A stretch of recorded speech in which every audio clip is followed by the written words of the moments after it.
conhece. Glória a Deus.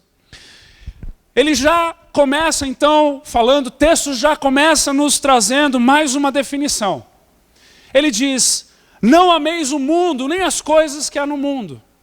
Se alguém amar o mundo, o amor do Pai não está nele. Nesse momento, de novo, ele traz duas posturas somente.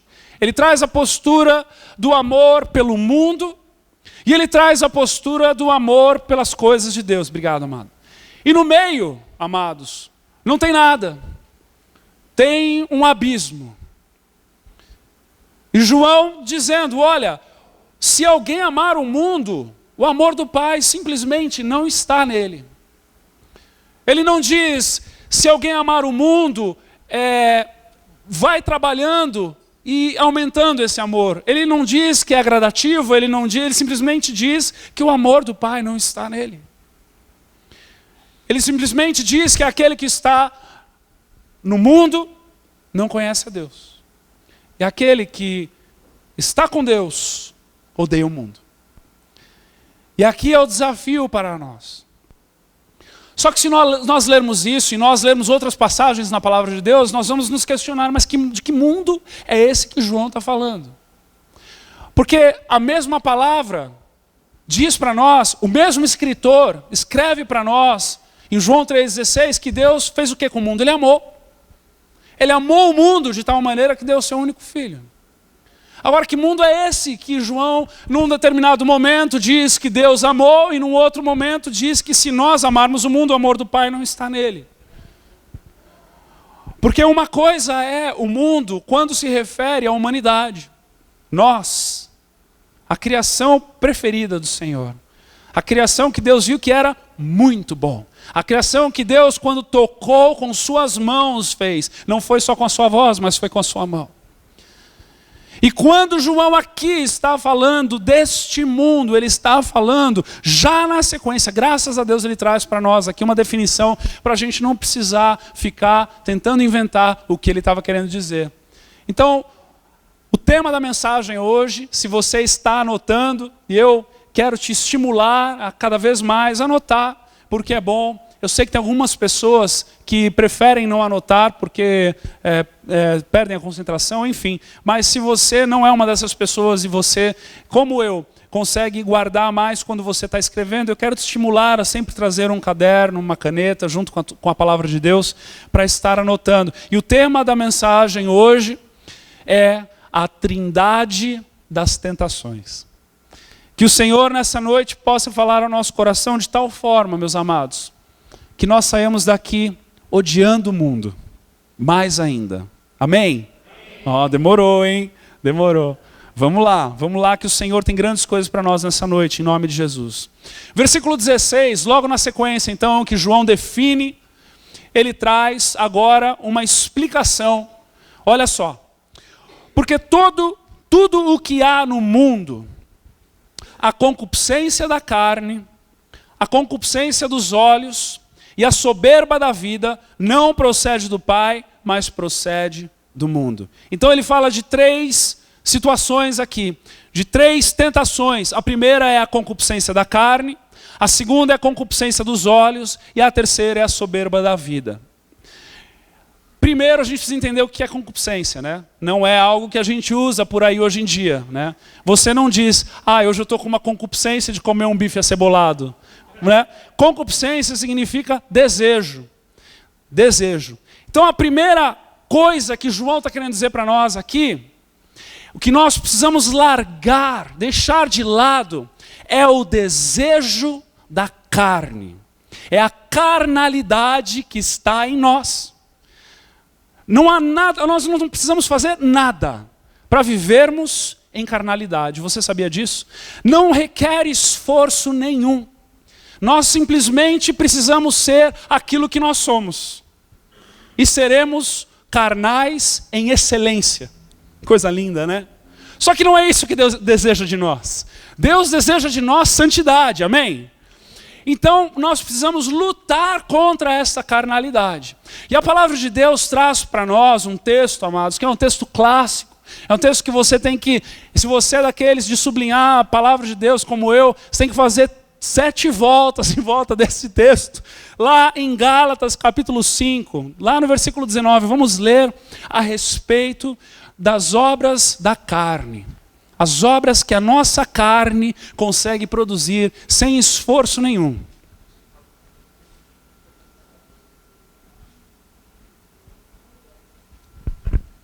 Aleluia, Jesus. Vem nos moldar nessa noite, em nome de Jesus. Quando é o Senhor que bate, a gente gosta. Aleluia. Amados, o texto diz assim, veja só. São muitas as obras da carne. O texto diz para nós o seguinte.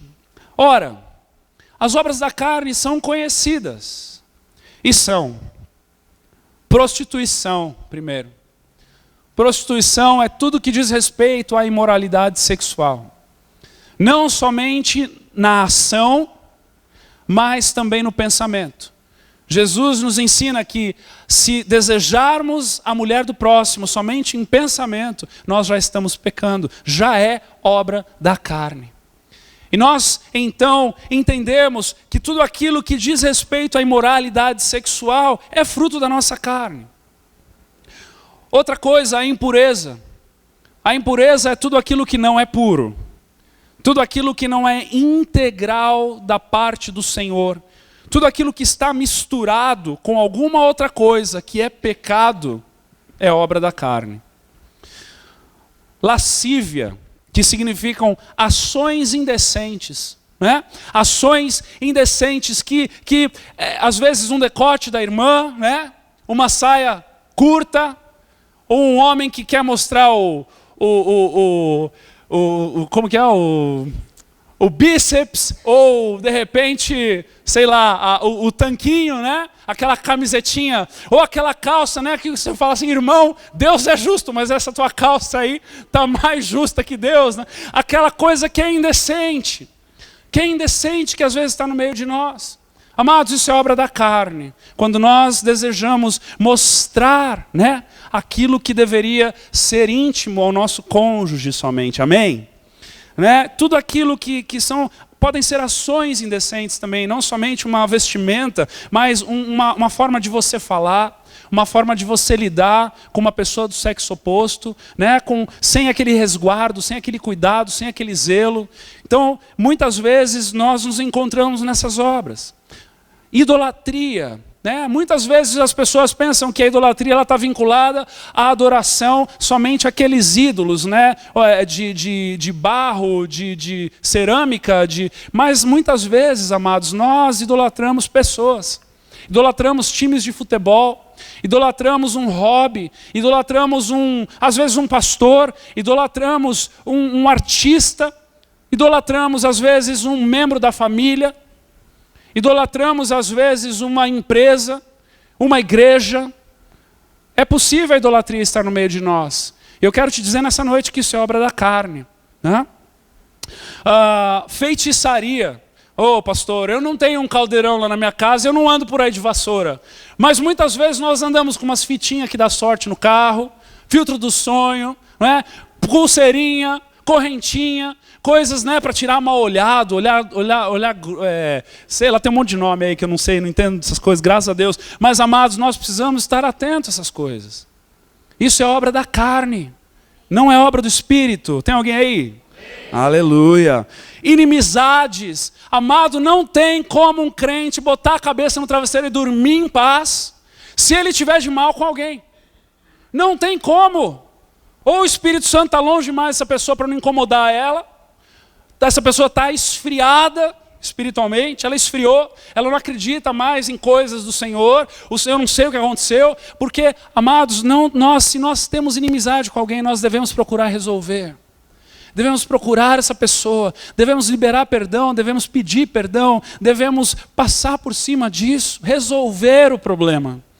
Não podemos, se nós nos chamamos cristãos, se nós dizemos que nascemos de novo, se nós dizemos que temos o corpo regenerado, uma nova natureza, nós não podemos ter inimizade com as pessoas.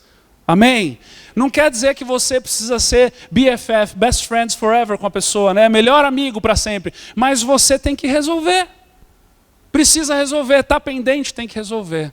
Que o Espírito Santo te convença nessa noite, se tem alguém aqui com alguma pendência de relacionamento, para resolver em nome de Jesus. Você ainda ama Jesus? Amém. Glória a Deus. Eu vou te perguntar até o final da noite isso. Glória a Deus. Glória a Deus. Brigas, porfias, brigas. Uma pessoa briguenta, bicuda, isso é obra da carne. Ciúmes, né? Uma pessoa que arde de ciúmes ou inveja, né? Gostaria de ter aquilo que a pessoa tem. Isso não é do Senhor, isso é da carne. Iras, discórdias, uma ambição egoísta, uma pessoa que só pensa em si mesma, né? Uma pessoa, hoje eu estava na fila do mercado, tinha umas 3 pessoas na minha frente, e aí abriu a mulher do caixa do lado e tinha uma senhora. Tinha um homem atrás de mim, uma senhora na minha frente. A mulher abriu o caixa, o homem passou atrás de mim e já foi lá. E eu fiquei pensando, poxa, mas por que não deu a vez para a senhora? Porque estava pensando em si mesmo. Uma ambição egoísta, desenfreada, amados, isso é obra da carne.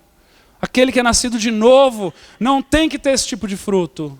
Amém? Você ama Jesus ainda? Glória a Deus.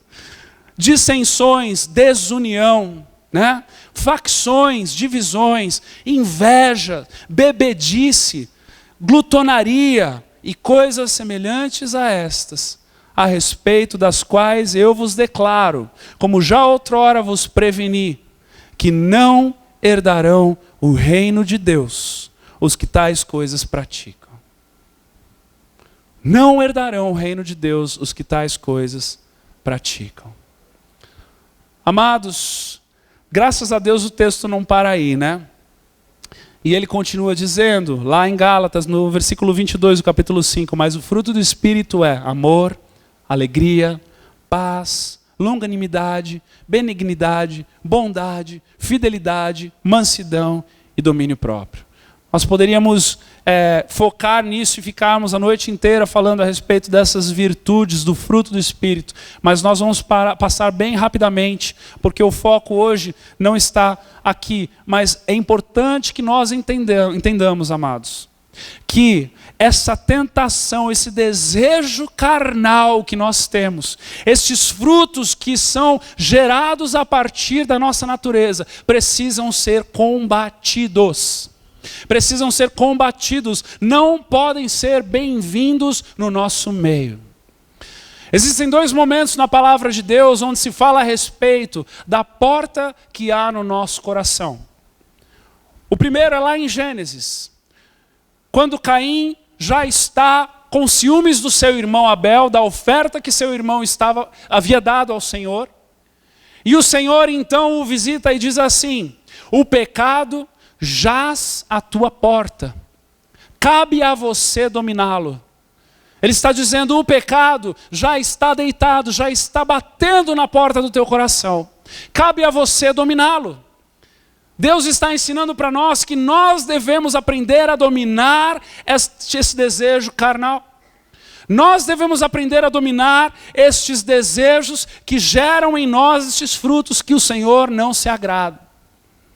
E aí lá em Apocalipse tem um outro momento onde o próprio Jesus diz, eis que estou à porta e bato. Que porta é essa? É a mesma porta. É a porta do nosso coração.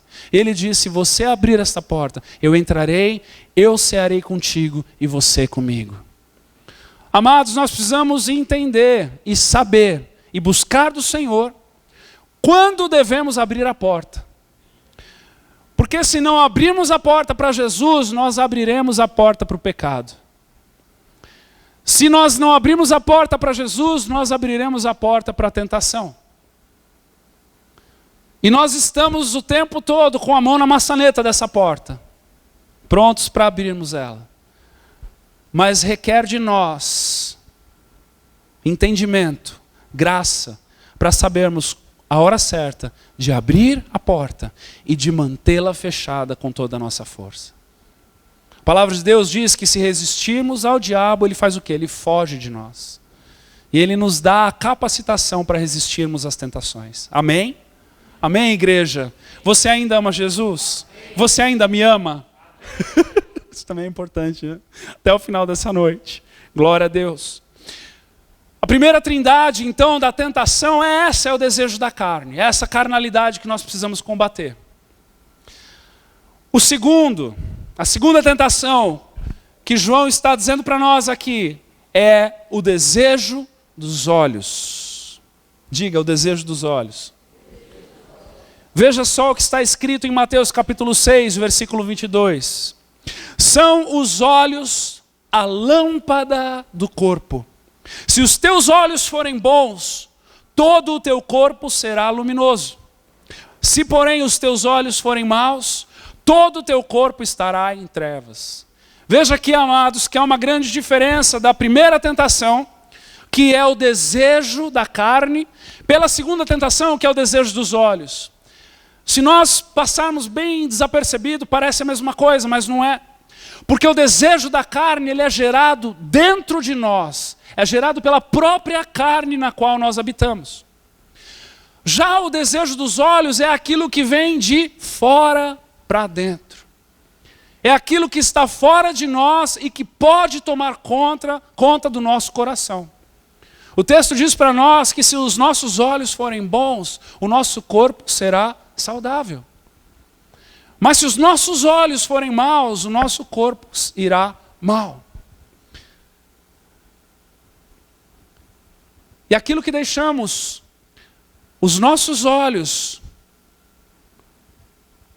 receberem, absorverem, é aquilo que vai encher o nosso coração. E eu e você, meus amados, precisamos estar concentrados, focados, atentos a isso. Precisamos estar atentos onde nós repousamos os nossos olhos. E o que eu quero falar contigo nessa noite a respeito do desejo dos olhos é a respeito do consumismo. Nós vivemos em uma geração onde o consumismo ele é desenfreado. Pessoas com supercarros morando em casas que você não acredita, incompatíveis. Defendendo um status com a roupa que vestem, com o carro que dirigem, com os hobbies que têm, que muitas vezes ficam ostentando esse status. E aquilo que é fundamental, aquilo que é básico, aquilo que deveria ser gerado no início, não é gerado, porque nós vivemos escravos de um status que o mundo cobra de nós. Mas eu quero te dizer algo nessa noite. Você não é escravo desse status. Você não é escravo dos parâmetros desse mundo. Porque se Cristo nos libertou, preste atenção, nós verdadeiramente somos livres. E somos livres de tudo aquilo que o mundo pode requerer de nós. Amados, você não precisa fazer uma dívida na loja de roupa para você ostentar um status, para você mostrar que você está bem vestido. Estar bem vestido não é usar uma roupa nova, é usar uma roupa bem lavada. Você sabe a diferença disso? Você continua amando a Jesus? Amém. Glória a Deus. Nós não podemos nos deixar levar, não podemos deixar o nosso coração se encher pela obra das nossas mãos. Porque o consumismo é uma idolatria pela obra da mão humana. O salmista, quando diz, eleva os meus olhos além dos montes, de onde me virá o socorro? O que ele está dizendo? Ele está dizendo que ele leva os olhos dele além daquilo que é criação, e ele vai ao Criador. O Senhor nos convida nessa noite a elevarmos os nossos olhos além da criação para encontrarmos o Criador. Porque é o Criador que é capaz de suprir as nossas necessidades. Não é a criação. Não é aquilo que fazemos com as nossas mãos, não é a última geração tecnológica telefônica, não é um aparelho, não é uma televisão 7D, não é nada disso, meus amados, que vai ocupar, que vai fazer com que nós nos sintamos satisfeitos. Porque essa insatisfação que muitas vezes nós tentamos preencher com consumismo, é o lugar onde justamente Deus deveria ocupar no nosso coração. Pessoas que ficam na internet buscando o novo lançamento, a próxima geração, aquilo, isso. Eu não estou falando que nós devemos ficar desinformados e agora acendermos lâmpadas, luzes de vela em casa e deixarmos a tecnologia de lado. Mas, amados, isso não deve ocupar o nosso coração. Há uma grande diferença. Há uma grande diferença entre nos preenchermos com a criação e nos preenchermos com o Criador. Tem alguém aqui? Amém. É uma tentação. É uma tentação. Eu me lembro que quando nós nos mudamos para os Estados Unidos, era muito comum encontrarmos jovens, assistirmos a mesma cena, vezes após vezes. Jovens chegando de uma cidade interiorana do Brasil, em Orlando. Simplinho. Chegava bonitinho, saudades do arroz e feijão da mãe, ia lá, trabalhador, começava a trabalhar. De repente, passava-se 6 meses, olhava irreconhecível, com um super carro, uma super moto, uma super roupa, todo comunicativo, faceiro, como diz aqui, né? Todo faceiro. E aí vocês perguntavam, mas aquele garoto era tão bacana, chegava e estava amigável, tal, agora está tão distante, está tão correndo atrás. E aí passava mais 6 meses, né, porque era cíclico, amados. 6 meses já estava transformado. Outros 6 meses, todo endividado, pedindo ajuda, pelo amor de Deus, clamando ao Senhor para que o Senhor pagasse as dívidas dele. Né? E eu fico imaginando o Senhor, né? Poxa, mas você comprou o carro para mim? Ah, foi para você? Ah, agora eu que tenho que pagar. Ah, tá bom. Imagina Deus, né, se pudesse responder desse jeito. Pessoas pedindo ao Senhor, né, um socorro. Amados, é muito sorrateiro. O mundo está especializado. Preste atenção no que eu vou te falar. O mundo está especializado em nos tornar os maiores consumistas. Tudo que nós vemos por aí de imagem, de propaganda, de televisão, uma identidade que eles querem jogar nos homens, nas mulheres. Né? Para os homens, uma hora é uma identidade de homem de guerra. E aí compra relógio de plástico e preto e usa roupa e tênis. E depois é uma identidade de um homem mais clássico. Aí compra relógio de ponteiro social, camisa. Né? São identidades que vão tentando jogar. E se os nossos olhos, preste atenção no que eu estou te falando. Tem alguém aqui que está entendendo o que eu estou falando? Ok, que bom que eu não estou pregando só para mim. Mas se nós não pararmos para prestar atenção nisso, amados, nossos olhos vão perder o foco e nós nos encontraremos por aí perdidos. E sabe o que vai acontecer? Os anos vão passar, nós vamos envelhecer e no final, lá no final, quando a gente olhar para trás, a gente vai se arrepender. Sabe do quê? Do tempo perdido com as coisas desse mundo. Eu nunca vi ninguém chegar no final da vida e dizer, poxa, eu deveria ter comprado mais bugiganga. Nunca vi.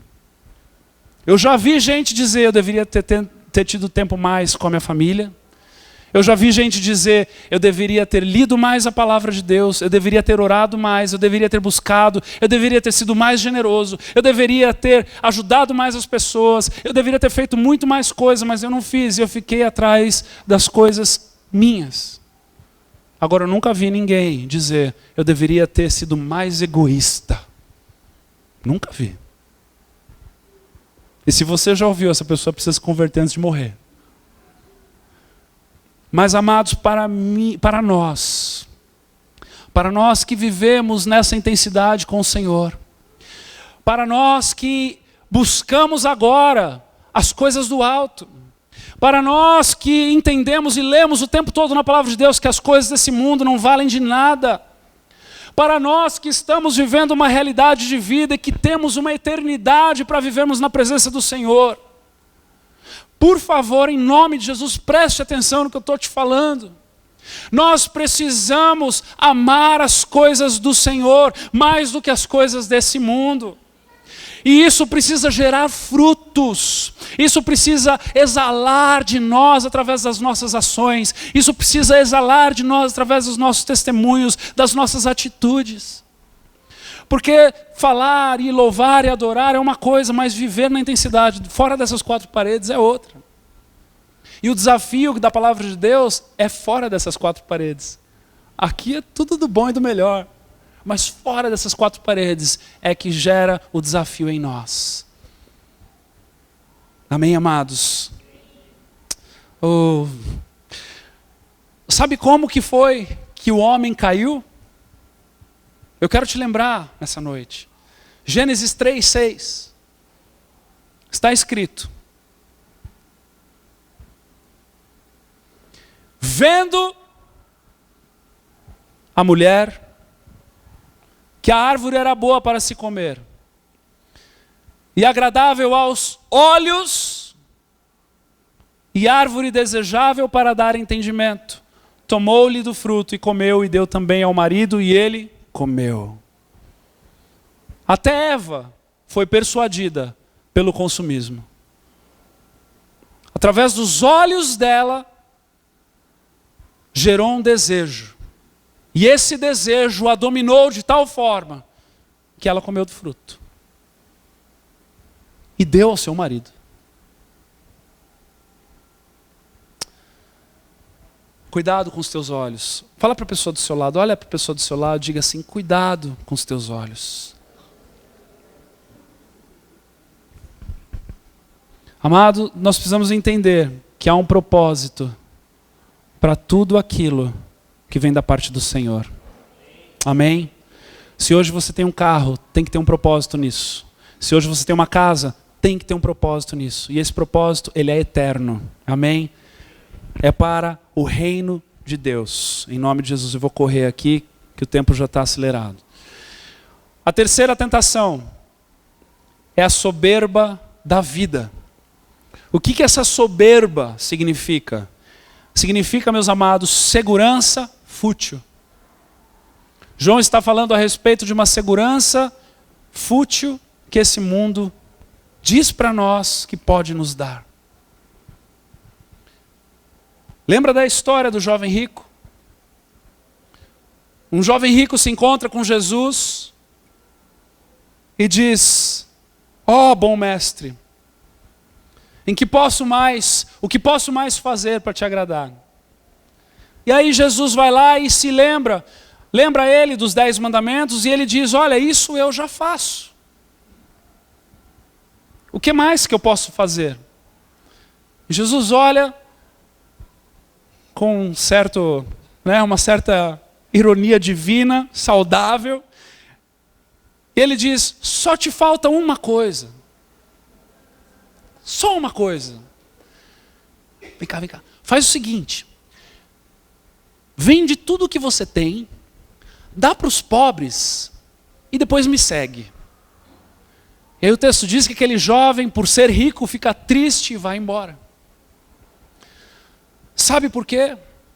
Porque aquele jovem até então ele estava fazendo algo para manter uma consciência aliviada. E muitas vezes nós somos pegos nisso, fazendo coisas para termos uma consciência aliviada. Eu me lembro uma vez que uma pessoa me procurou, falou: pastor, comprei 30 cestas básicas para vocês oferecerem no final do ano para as pessoas. Que bonito. Será que isso não é um preço para manter uma consciência aliviada? Deixa eu te fazer uma pergunta. Você ama Jesus? Amém. Glória a Deus. Será que você não dá o teu dízimo para manter a tua consciência aliviada? Veja só, o que Jesus requer de mim e de você não é uma parte, não é a 10ª parte, não é um momento de comoção almática. O que ele requer de nós é um casamento. E um casamento é um casamento de aliança. Um casamento é uma entrega total e absoluta. Um casamento é um momento onde você chega no altar para uma pessoa e você diz assim: olha, na alegria e na tristeza, na saúde e na doença, na riqueza e na pobreza, e eu estarei contigo o tempo todo, os meus olhos não serão para mais ninguém, somente para você. Não, eu não posso ter Jesus como meu noivo, se nós somos a igreja de Cristo, somos a noiva de Cristo. Eu não posso ter Jesus como meu noivo e ter o mundo como meu amante. Eu não posso.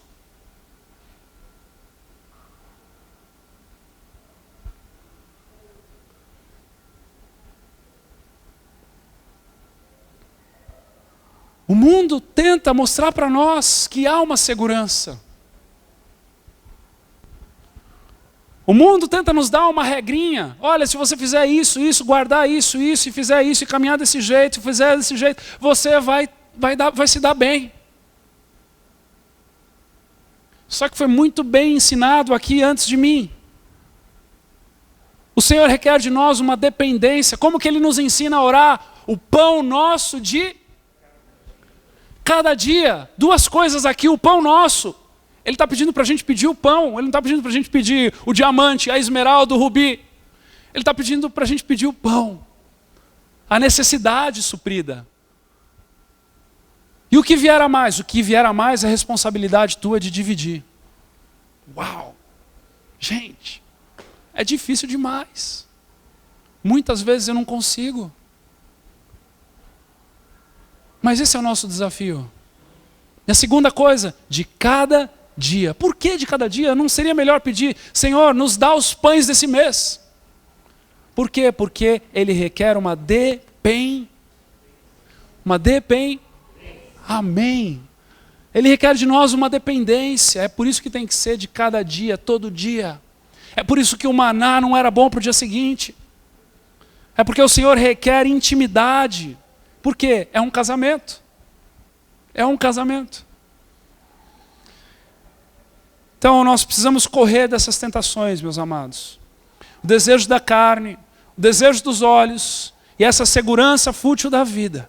E graças a Deus, João não para por aqui, senão nós iríamos deprimidos para casa, não é verdade? Eu seria o primeiro a deixar o microfone aqui e ir para casa chorar no meu quarto, porque não tem esperança.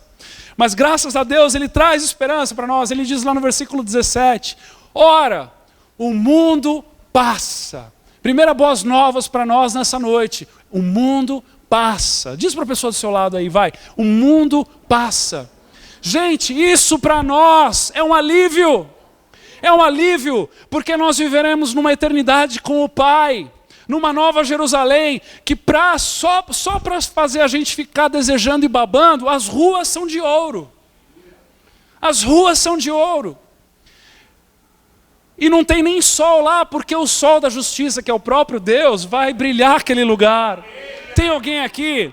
Amados, o mundo passa, e graças a Deus, com o mundo, todos os seus desejos, é o que o texto está dizendo. Todos os seus desejos, a carnalidade, o consumismo, a segurança fútil que nós achamos que temos, tudo isso passa, tudo isso vai embora. E a pergunta hoje para nós é o que é de fato, se nós cremos numa eternidade, se nós cremos numa salvação, se nós cremos que Deus nos resgatou do inferno e viveremos com Ele na luz, o que é que eu e você estamos fazendo aqui, hoje, com esse curto espaço de tempo que nós temos, para andarmos por essas ruas, e daqui a pouco já sermos levados. O que é que eu e você estamos fazendo? Como é que nós estamos refletindo uma glória vindoura?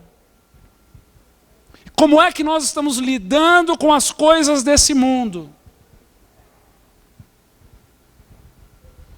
Essa é a reflexão de João para nós.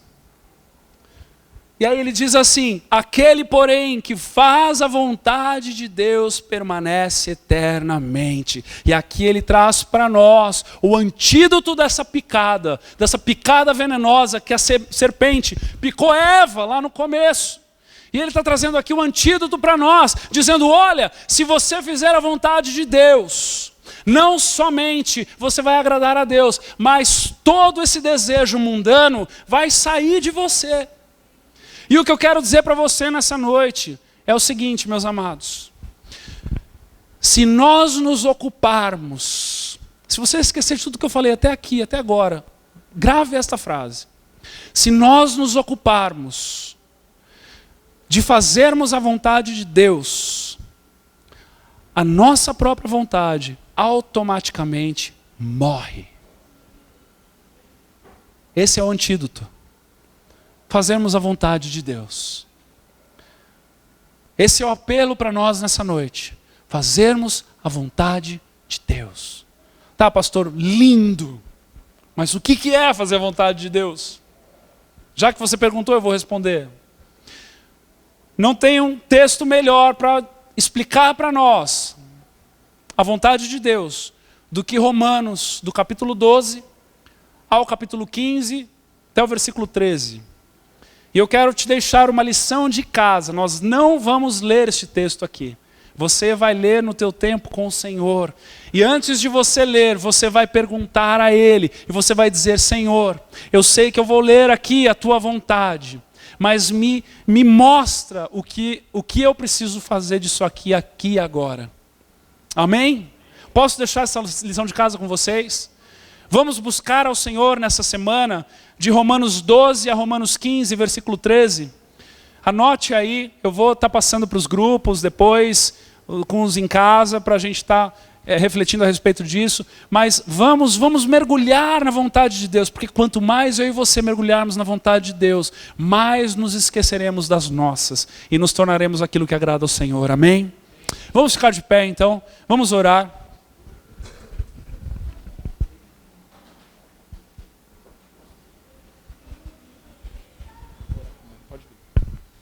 Glória a Deus, louvado seja o Senhor. Amados, eu quero te dizer algo, não é fácil, tá? Não é fácil. É muito bonito e muito simples pregar aqui dessa forma eloquente para vocês, com essa veemência, falar.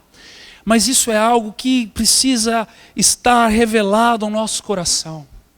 Sabe, quanto mais nós buscarmos do Senhor, mais nós vamos viver nessa intensidade de odiar o pecado, de odiar as coisas desse mundo. Talvez você esteja aqui lutando, batalhando. Poxa, pastor, você falou que é fácil, que cabe a nós, né, como a palavra disse lá em Gênesis, cabe a nós dizermos não para o pecado. O pecado jaz à porta, e eu sei, eu posso manter essa porta fechada, mas pastor, é difícil. Eu não consigo, pastor. Eu tenho tentado já faz não sei quantos anos me desvincular de um vício e eu não consigo. Amados, o Senhor está disponível para nós nessa noite. O Senhor está nos recebendo nessa noite de braços abertos. E sabe qual é a coisa mais linda? É que Ele não olha para nós assim com um olhar altivo e diz, se vira. Não. Ele nos chama de filhinhos. Sabe por que Ele nos chama de filhinhos? Porque Ele nos recebe em seus braços e nos ajuda nesse processo. Nos ajuda nesse processo e nos ajuda nesse processo. E a hora que você desistiu, Ele não desistiu. E Ele continua te ajudando, e Ele continua te sustentando, Ele continua te suportando, Ele continua te amando. Ele não desistiu de você. Ele não desistiu de você. Ele está aqui agora dizendo isso para você. Ele não desistiu de você. E nessa noite Ele sussurra no teu ouvido dizendo, olha, eu estou aqui contigo, eu vou te ajudar, a gente vai superar isso junto. Porque o que eu tenho para você vai além dessa dificuldade. O que eu tenho para você é muito maior. E quando você passar esse momento comigo aqui, eu vou te levar a lugares mais profundos. E você vai viver uma vida espiritual que você nunca sonhou antes. Ele está aqui nessa noite do teu lado. Bem da verdade é que Ele está dentro de você, que é melhor ainda. Feche seus olhos, vamos orar. Obrigado, Senhor Deus, porque porque o Senhor não nos abandona. O Senhor não nos deixa à mercê de nós mesmos, da nossa capacidade, porque somos fracos e falhos. Mas o Senhor nos ajuda a mantermos a porta fechada para as tentações. Senhor, derrame da tua porção sobre nós nessa noite. Senhor, nós te amamos e nós queremos viver com mais intensidade na tua presença. Nós queremos as águas mais profundas. Nós queremos viver nessa dependência do maná diário. Nós queremos, Deus. Nós queremos, papai, poder dizer todos os dias: o pão nosso de cada dia, dá-nos hoje. Dá-nos hoje. Dá-nos hoje. Dá-nos hoje. Na dependência. Assim como o pulmão precisa do oxigênio, assim como a planta precisa da água, assim como as asas precisam do vento. Oh Senhor, dá-nos, Senhor, essa dependência de Ti. E tudo aquilo que é do pecado, tudo aquilo que é da carne, tudo aquilo que entra pelos olhos, tudo aquilo que traz segurança falsa, tira de nós, tira de nós, tira de nós, tira de nós, arranca de nós, arranca dos nossos pensamentos, arranca do nosso coração, Deus. Em nome de Jesus, em nome de Jesus. Amém.